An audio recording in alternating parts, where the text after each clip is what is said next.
Hello, everyone, and welcome to Customs and Courtesy, the show that brings the history behind the military to you. I am your host, Sergeant First Class Wellington Stirrup. After a long overdue wait, I am back. I was only going to take a couple of weeks off, but I decided to take a little bit more time for myself. However, in today's episode, I will be discussing the history behind military members that have served and are Olympians. Now, the reason behind this is we just had the Paris Olympics end, and we also recently just had the Paris Paralympics end. And so, to honor our Olympians and service members, I wanted to bring this show to you. In this episode, Heroes on the Track, we're going to explore the incredible stories of the U.S. military athletes who have represented our country on one of the world's biggest stages, the Olympics. So, I will be bringing that to you today, and we're going to dive into the intersection of service and sport, highlighting the extraordinary journeys of U.S. military Olympians who have worn two uniforms, one for their country and another for their sport. From World War II, heroes competing in post-war games to active duty soldiers who found the time to train between deployments. The U.S. military has a rich history of producing athletes who excel not just on the battlefield, but also on the track, in the pool, and on the court. Today, we're going to share the stories of these remarkable individuals and prove that the spirit of competition and the call of duty often go hand in hand. Let's start by setting the stage. A brief history of U.S. military athletes have been competing in the Olympics since the early 20th century. Their participation often reflects the broader context of times. Think of how the 1936 Berlin Games were a backdrop for pre-World War II tensions, or how the Cold War influenced the 1980 and 84 games. In the early days, military athletes were often seen as amateurs who embodied discipline, honor, and deep sense of patriotism, values that aligned perfectly with the Olympic spirit. For example, during the 1920 Antwerp Games, many of the U.S. athletes were recently returned soldiers from World War I. These were athletes whose competitive edge was honed not just in training fields, but in battlefields. Alvin Krenslin, U.S. Army, was one of the earliest examples. Alvin Krenslin, I hope I'm saying that right, was a U.S. Army officer who competed in the 1900 Paris Olympics, known as the father of modern hurdles. Krenslin won 4 gold medals in a single Olympics, a record that stood for decades. His military training contributed to his discipline and technique, particularly in hurdles, where his unique form revolutionized the sport. Then we have Pat Tillman. While not an Olympian, Pat Tillman's story is often highlighted when discussing athletes who have served in the military. Tillman was a successful NFL player who left his career to join the U.S. Army Rangers after the 9/11 attacks. Though he didn't compete in the Olympics, his sacrifice and dedication are frequently cited as an embodiment of the values shared by military athletes. Misty May Trainer, U.S. Army National Guard. Misty May Trainer, one of the most decorated beach volleyball players in history, also served in the U.S. Army National Guard. Her experience in the military added an extra layer of resilience and mental toughness to her game, attributes that helped her secure multiple Olympic gold medals alongside her partner, Kerry Walsh Jennings. Louis Zamperini, U.S. Army Air Corps. Louis Zamperini, The 1936 Olympian and World War II hero is perhaps one of the most compelling stories of survival and resilience. After competing in the 5,000 meters in Berlin, Zamperini served as a bombardier in the Army Air Corps during World War II. He survived 47 days at sea after his plane was shot down and endured brutal conditions as a POW in Japan. Zamperini's story is a testament to the strength of the human spirit, a quality that defined both his Olympic career and his military service. Number 5, David Robinson, U.S. Navy. David Robinson, nicknamed the Admiral, is another iconic figure. Robinson attended the U.S. Naval Academy and went on to serve 2 years of active duty before joining the NBA.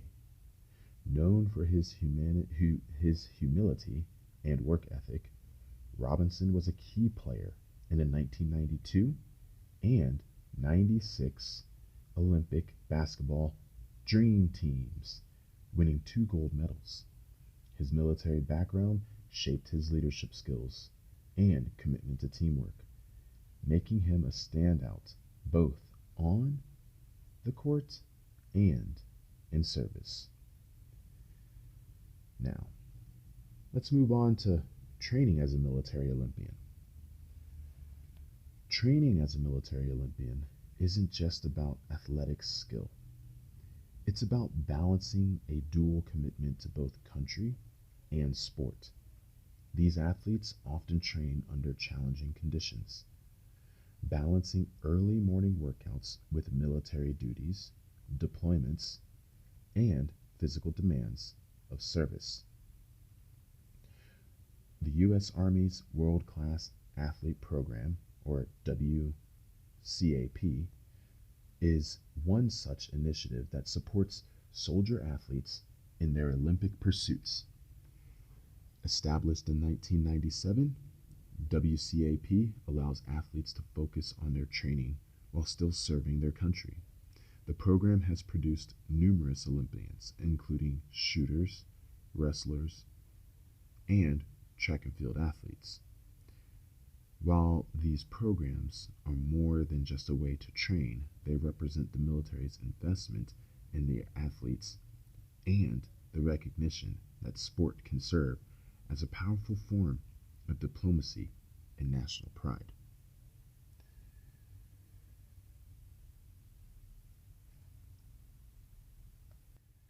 Now, as I mentioned, the WCAP was established in 1997 by the U.S. Army as a way to foster and develop Olympic caliber athletes within its ranks. The program's goal is to allow soldiers who are gifted in athletics to maintain their military careers while pursuing their Olympic dreams. Since its inception, the program has grown and now exists in various branches of U.S. military, including the Army, Air Force, and National Guard. The concept behind the WCAP is simple. Athletes bring honor and visibility to the military through their sports achievements, while the military supports their training and preparation for competitions. This arrangement helps recruit and retain talented individuals within the armed forces, and it showcases the military's commitment to excellence in all fields, including athletics. Eligibility and recruitment. To qualify for the WCAP, athletes must be active duty soldiers in the U.S. Army or other branches with equivalent programs, show potential to qualify for national or international competition in their chosen sport, with Olympic potential being a key criterion, in good standing with the military and able to balance their military duties with demands of elite athletic training. Now, many WCAP athletes come from the ranks of former collegiate athletes or soldiers who have shown extraordinary promise in their sport during their time in the military. Here are some of the sports that are supported by the WCAP. WCAP supports a wide variety of Olympic and Paralympic sports, ranging from individual sports teams and competitions. These sports often include track and field, boxing, wrestling, shooting, judo, taekwondo, bobsled, skeleton, fencing, modern pentathlon, swimming, and Paralympic sports such as wheelchair basketball and sitting volleyball. And some of the training and resources that they get, well, WCAP athletes are given the time, facilities, and support needed to train at an elite level. This includes access to top tier coaching, training camps, medical services, and competitive opportunities. Athletes in WCAP receive financial and logistical support, which allows them to attend international competitions, Olympic trials, and world championships, while still fulfilling their duty as soldiers. The Army's physical fitness training regime provides a foundation for athletes, and they build upon it with sport specific training. Many WCAP athletes train at facilities across the U.S., such as the Olympic Training Center here in Colorado Springs, but remain active duty soldiers throughout their time in the program.